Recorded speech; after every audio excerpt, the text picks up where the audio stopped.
बिस्मिल्लाहिर्रहमानिर्रहीम। अस्सलामुअलैकुम रहमतुल्लाहि व बरकातुहू।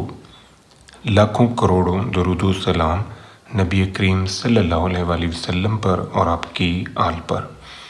इस वीडियो लेक्चर में हम बेटा BS ज़ूलॉजी 7th सेमेस्टर का पेपर सॉल्व कर रहे हैं। बायोस्टैटिस्टिक्स पेपर का टाइटल है और कोर्स कोड है zoology 401A।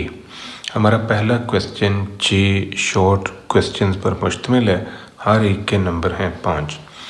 Classify each as nominal level, ordinal level, interval level और रेशियो लेवल ऑफ मेजरमेंट। ये 5 क्वेश्चन हैं। हमने यहाँ पर जस्ट ये एवेल्यूएट करना है कि किस डेटे के ऊपर कौन सा मेजरमेंट स्केल हम यूज़ कर सकते हैं।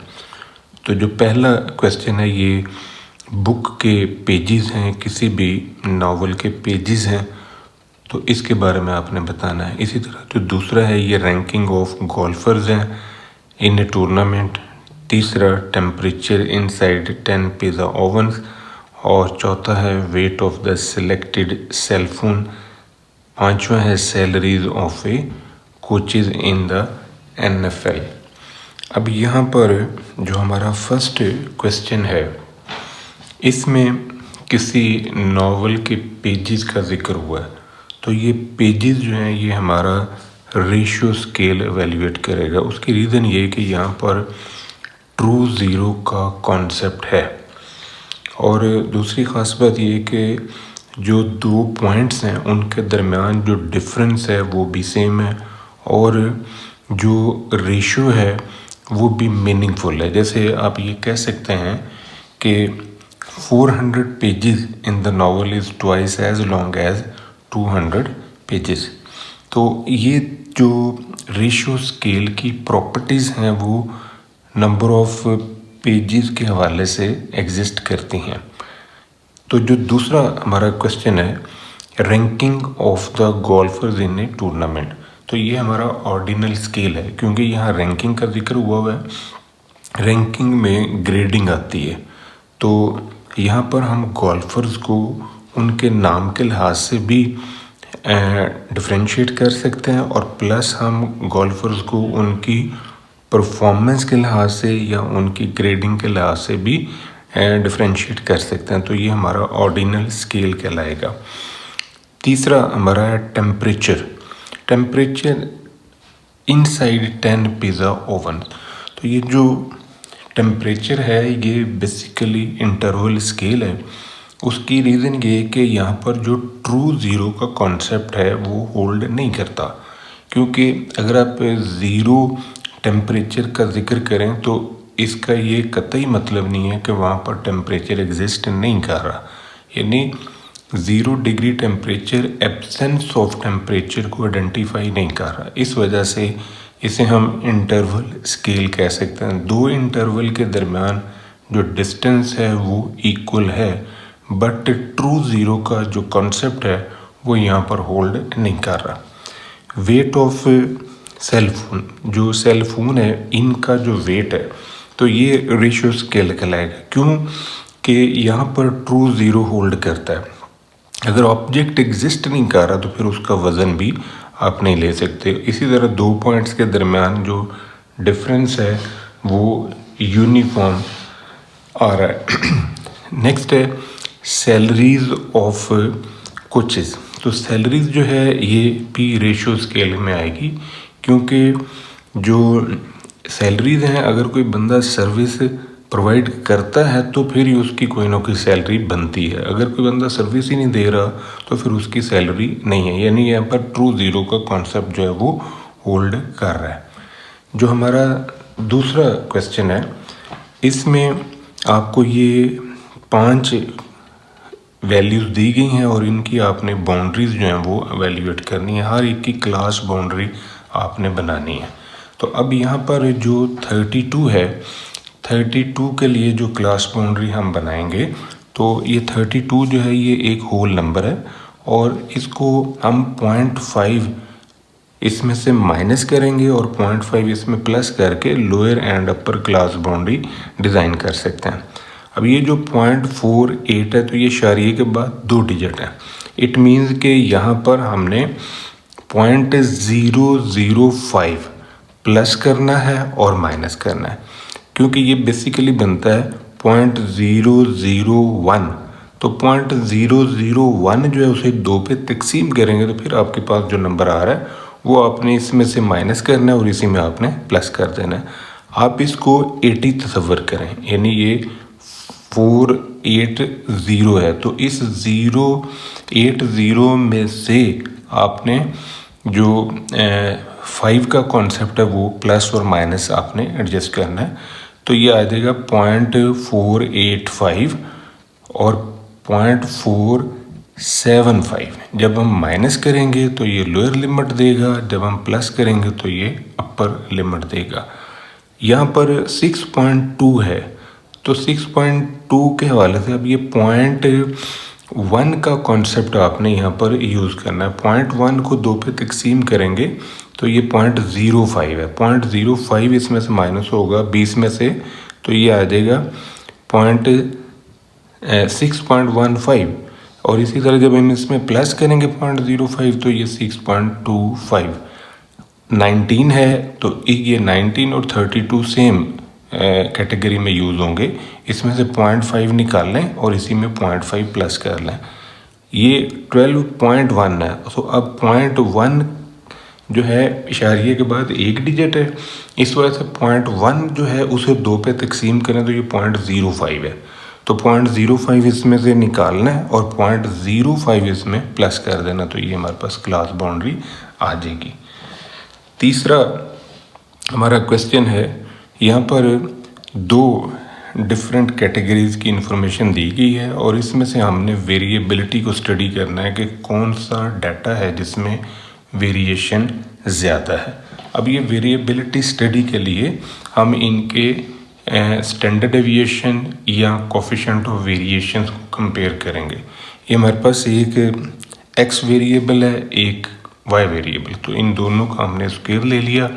स्क्वायर लेके तो इनको अब हमने सम अप करना है। सम अप करेंगे तो ये हमारे पास इनके ग्रैंड टोटल्स आ जाएंगे। अब इन टोटल्स को यूज़ करते हुए हमने इनके मीन और स्टैंडर्ड डेविएशंस निकालने हैं। एन आपके पास 13 है, मीन के लिए ये फार्मूला। वेरिएंस इसका स्क्वायर रूट ले लें on both side. Standard deviation आ गया, CV निकाल लें, standard deviation over mean into 100। इसी तरह जो y वेरिएबल है उसका मीन, वेरिएंस और फिर उसका स्टैंडर्ड डेविएशन, देन हमने CV निकाला। अब दोनों CVs जो हमने निकाले हैं इन दोनों CVs को हम कंपेयर करेंगे, तो जिसका CV छोटा है वो कंसिस्टेंट परफॉर्मेंस को शो कर रहा है और वहाँ पर वेरिएबिलिटी कम से कम है। तो अब जो CVX है ये CVY से छोटा आ रहा है, तो हम ये कह सकते हैं कि जो X की इंफॉर्मेशन है वो ज़्यादा कंसिस्टेंट है, वो ज़्यादा एक्यूरेट है। Next explain briefly infograph and pedigree chart. अब ये दोनों जो हैं थ्योरी से रिलेटेड पॉइंट्स हैं। इन्फो चार्ट या इन्फोग्राफ जो है ये ऐसा ग्राफ है या ऐसा चार्ट है जिसमें हम न्यूमेरिकल इंफॉर्मेशन को एक आम आदमी के समझने के काबिल बनाने के लिए विजुअल डिस्प्ले में ले जाता है। ये पाई चार्ट बन सकता है। इस पाई चार्ट से हम डाटे की जो न्यूमेरिकल इंफॉर्मेशन है उनको हम असेस कर सकते हैं कि किस कैटेगरी का कितना डाटा है। ये सिंपल बार चार्ट है, ये डबल बार चार्ट है, कंपोनेंट बार चार्ट है, लाइन चार्ट है। ये सभी जो चार्ट्स हैं इनकी मदद से हम डाटे की विजुअल डिस्प्ले कर सकते हैं, यानी जो ग्राफिकल रिप्रेजेंटेशन है हमारे न्यूमेरिकल डाटे की to convey complex concept clearly, तो उसके लिए हम ये चार्ट्स बनाते हैं।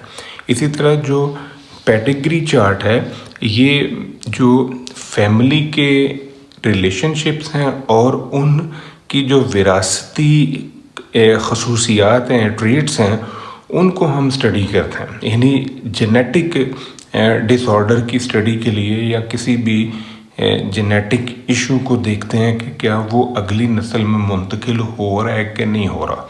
तो यहाँ पर जो ये सुकेर है ये मेल के लिए यूज़ किया जाता है और ये जो गोल सर्कल है ये फीमेल के लिए हम यूज़ करते हैं। दूसरी बात, जो ये हॉरिजेंटल लाइन होती है ये शादी के लिए यूज़ की जाती है और ये जो वर्टिकल लाइन है ये बच्चों के लिए, ऑफ स्प्रिंग्स के लिए हम शो करते हैं। तो इस मेल की इस फीमेल के साथ जब शादी हुई तो इससे ये बच्चे पैदा हो रहे हैं। अब इससे फिर शादी हुई एंड देन इनसे जो किड्स आ रहे हैं। तो ये जो ट्रेट थी ये वाली, ये कोई भी मेंटल डिसऑर्डर हो सकता है किसी लेवल का, या कोई भी खसूसियत हो सकती है उस फैमिली की, या उनके ब्राउन की बालों की, या उनकी आइज़ के कलर की, या उनको कोई स्पेसिफिक किस्म का डिसऑर्डर है, जैसे उनको दिमागी कोई इशू है, या उनको कोई हार्ट का प्रॉब्लम है, या उनको ब्लड प्रेशर शुगर का कोई मर्ज़ है। तो अब ये जो दोनों मेल फीमेल के रिलेशन से जो बच्चा पैदा हो रहा है उसको भी ये इशू बन रहा है।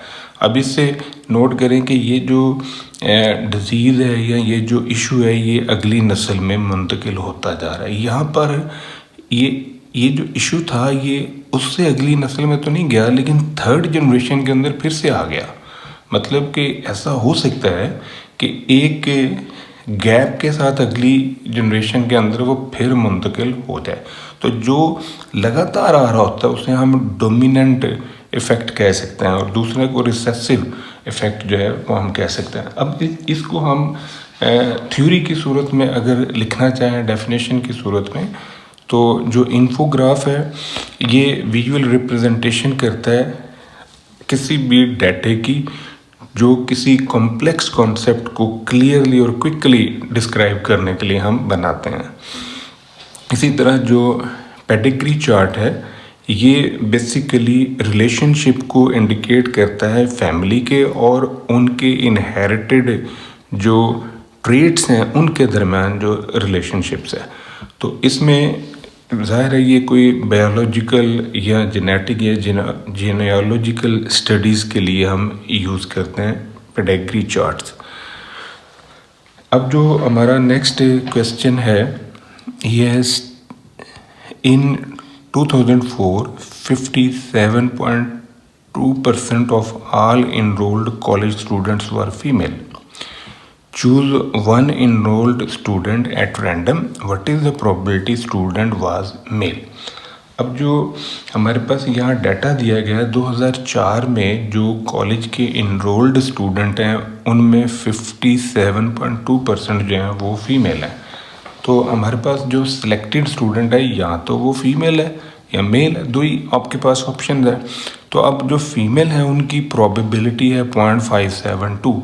तो जाहिर है कि जो कॉलेज में इनरोलमेंट है या मेल की है या फीमेल की है, तो ये दोनों म्यूचुअली एक्सक्लूसिव हैं और ये दोनों एग्जॉस्टिव भी हैं। तो दोनों की जो टोटल प्रोबेबिलिटी है ये 1 है। तो 1 में से अगर हम फीमेल की प्रोबेबिलिटी निकालेंगे तो हमें मेल की प्रोबेबिलिटी जो है वो मिल जाएगी। इसको फिर आप परसेंटेज में लिख सकते हैं।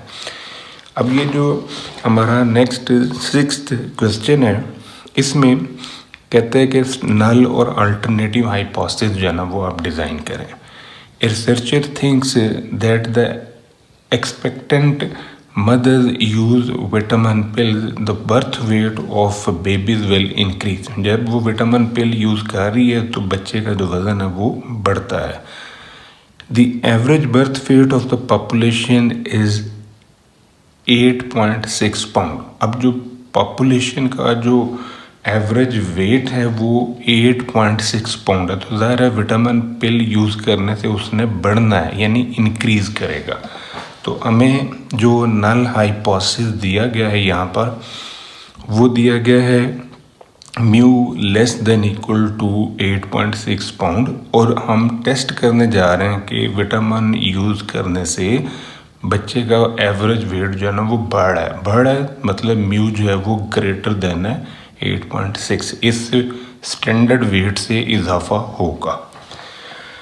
नेक्स्ट है An engineer hypothesized that the mean number of defects can be decreased in the manufacturing process of compact discs by using robot instead of human for certain tasks. The mean number of defective risk per 1000 is this one. अब यहाँ पर जो average number of defects दिए गए हैं 1000 में 18 defect है, तो वो ये कह रहा है कि जो इन डिफेक्ट्स के अंदर कमी वाक़या हो रही है। कब कमी वाक़या होती है? जब वो आदमियों की जगह पर रोबोट्स को यूज़ कर रहे हैं।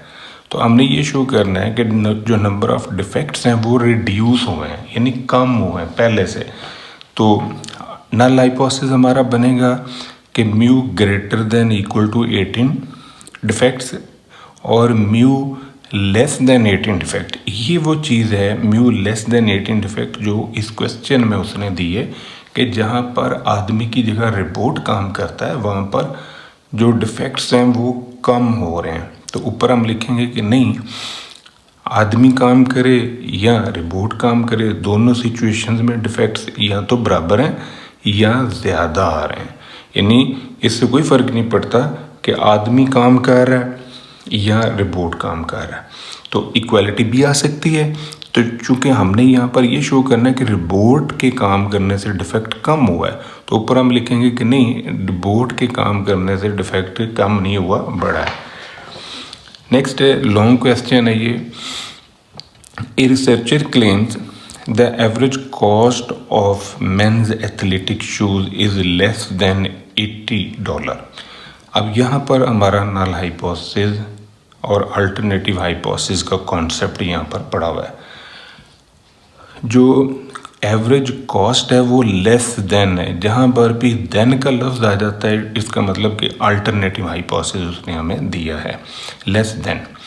36 पेयर ऑफ शूज़ को स्टडी किया गया और उनकी जो कॉस्ट है उसके हवाले से डाटा दिया गया और ये सिग्मा की वैल्यू दी है 19.2। अब इस सवाल के अंदर उसने कुछ डाटा ना मिसिंग किया हुआ है, यानी यहाँ पर लिखा हुआ है कि find the following cost in dollar, यानी वो जो सैंपल लिया 36 पेयर्स का उनकी जो कॉस्ट है उसका डाटा यहाँ पर नहीं दिया गया। तो अब यहाँ पर ये क्वेश्चन जो है यानी इसमें पूरी इन्फॉर्मेशन अवेलेबल नहीं है। हम यहाँ पर उस वक्त तक ये क्वेश्चन यूज़ नहीं कर सकते जब तक यहाँ पर सैंपल का महीना दिया गया हो या 36 जो वैल्यूज़ एज ए सैंपल ली हैं उनका डाटा ना दिया गया हो।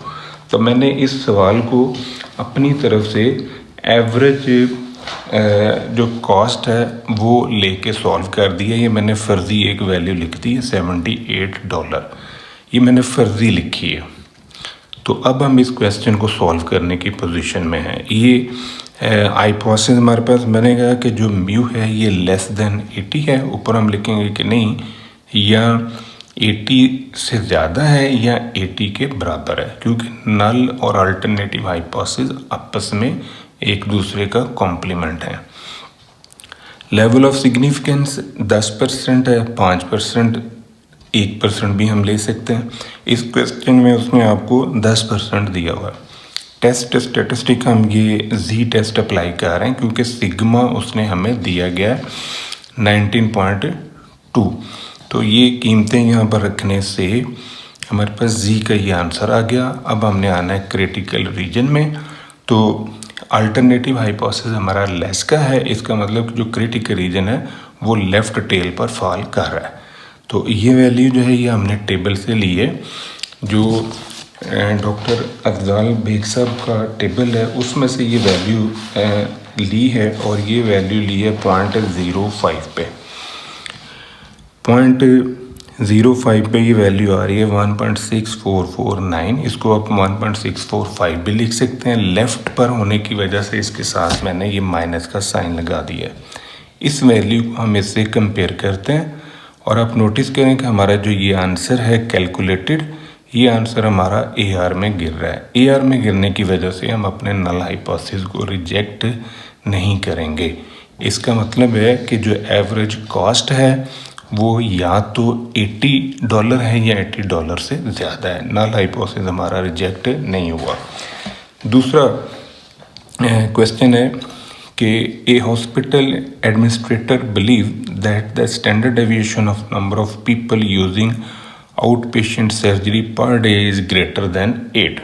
जो स्टैंडर्ड डेविएशन है आउट पेशेंट सर्जरी वालों का वो ग्रेटर देन 8 है। ये हमारा नल हाइपोथेसिस और अल्टरनेट हाइपोथेसिस का यहाँ पर कॉन्सेप्ट है।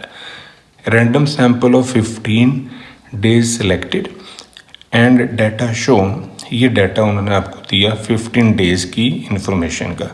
Eight alpha 10% is there enough evidence to support the administrator claim. तो क्या ये जो एडमिनिस्ट्रेटर का क्लेम है कि आउट पेशेंट की surgery per day greater than 8 है, क्या ये लिजिटिमेट है?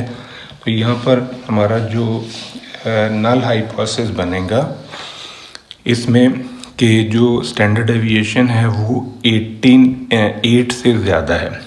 तो अल्टरनेटिव नल हाइपोथेसिस जो हमारा अल्टरनेटिव हाइपोथेसिस है ये बना कि सिग्मा जो है वो 8 से ज़्यादा है, और नल हाइपोथेसिस बनेगा कि नहीं, सिग्मा या तो 8 के बराबर है या 8 से कम है। तो अब अगर हम इसका दोनों तरफ स्क्वायर ले लें तो ये हमारे पास वेरिएंस की ऑप्शन बन जाएगी। इसमें भी सॉल्व किया जा सकता है, इसको मैंने स्क्वायर करके वेरिएंस बना लिया, इसमें मैं सॉल्व कर रहा हूँ। अब ये n हमारे पास है 15 और ये 15 दिनों की इंफॉर्मेशन अवेलेबल है। इसका स्क्वायर ले लिया तो ये सम ऑफ स्क्वायर मिल गया, सम ऑफ x मीन और ये स्टैंडर्ड डेविएशन निकाला। यानी ये जो वेरिएंस का फार्मूला है इसकी मदद से ये जो आंसर आया इसका स्क्वायर रूट लेने से ये स्टैंडर्ड डेविएशन बन गया। अल्फा हमारे पास है 10%। टेस्ट स्टेटिस्टिक ये हमने काई स्क्वायर टेस्ट जो है ना ये यूज़ करना है। तो वेरिएंस की टेस्टिंग में हम ये काई स्क्वायर अप्लाई कर रहे हैं, तो एस स्क्वायर का जो आंसर है 125.63, एन की वैल्यू 15 और ये सिग्मा नॉट का स्क्वायर ये 64 आ जाएगा।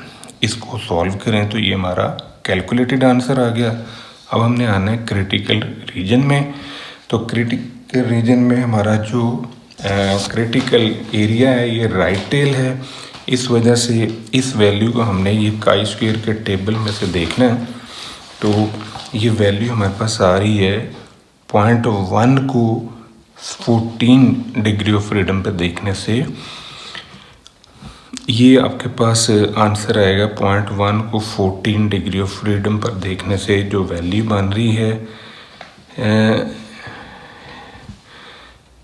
ये आ रही है, यहाँ से लें आप 0.1 और इधर से 14 डिग्री ऑफ फ्रीडम, तो ये टेबल की वैल्यू जो है ये हमारे पास आ जाएगी।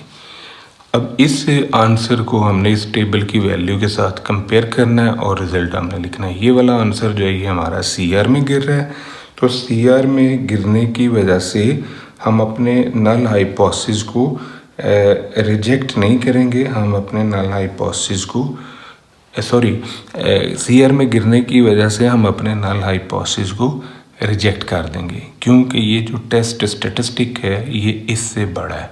इससे बड़ा है तो ये CR में गिरा, CR में गिरने से नल हाइपोथेसिस हमारा रिजेक्ट होगा। लास्ट क्वेश्चन है 4 नंबर। यहाँ पर मैट्रिक, इंटर और डिग्री क्लासेस की इंफॉर्मेशन दी है, healthy snacks and unhealthy snacks. अब हमने चेक करना है कि क्या इनमें कोई रिलेशनशिप है या नहीं है। Is age factor related with healthy snack choice for the following 300 students, कि जो एज है उसके साथ ये जो स्नैक्स और हेल्दी और अनहेल्दी स्नैक्स का जो रिलेशनशिप है ये एग्जिस्ट करता है या नहीं करता। अब यहाँ पर हमने जो टेस्ट अप्लाई करना है वो है काई स्क्वायर टेस्ट। तो काई स्क्वायर टेस्ट अप्लाई करने के लिए फर्स्ट ऑफ ऑल हमने इनके टोटल करना है। इनको टोटल किया रो वाइज और इनको कॉलम वाइज, ये टोटल आ गई इनका ग्रैंड टोटल 300। ये जो टेबल के अंदर वाली वैल्यूज़ हैं ये हमारी ऑब्जर्व्ड फ्रीक्वेंसीज हैं। इनके अगेंस्ट हमने एस्टिमेटेड फ्रीक्वेंसीज खुद बनानी है।